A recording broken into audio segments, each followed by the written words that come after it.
爱宝，아이고。伴随着熟悉的声音，已经找不到孩子的爱宝，忍不住悲伤地低吼着。他像丢了魂一样，在园区的每个角落寻找。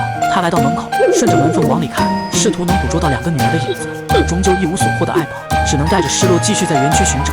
而此时的瑞辉小宝贝正在隔壁园区的门口徘徊，显然他们在寻找妈妈的气息。小灰宝不停用小爪子扒着门口的土，仿佛挖地3尺也要找到妈妈。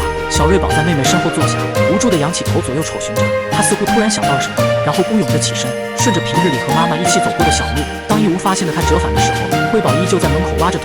突然，灰宝转身向围墙跑去，他趴在厚厚的玻璃上，对着热爱他们的粉丝焦急地点着，仿佛在说：“各位叔叔阿姨，你们见到我的妈妈去哪里了吗？我和姐姐不小心把妈妈弄丢了。”这一幕瞬间让守护爱他们一印的破了防，更让大家想到当年福宝找爷爷的场景。而此时的瑞宝接替了妹妹的工作，他在门口继续不停地挖着，随后扶着门框坐下，仰起头显得是那么的无助。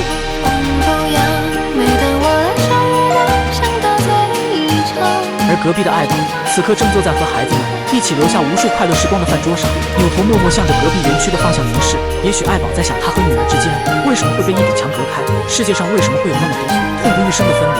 而爱宝与2个孩子隔离的故事，让我们明白，生命是一场无法预知的旅程。在有限的时光里，意外和离别可能随时都会降临。让我们从现在起多花时间陪伴家人，莫让亲情在时光的长河中留下难以弥补的空白。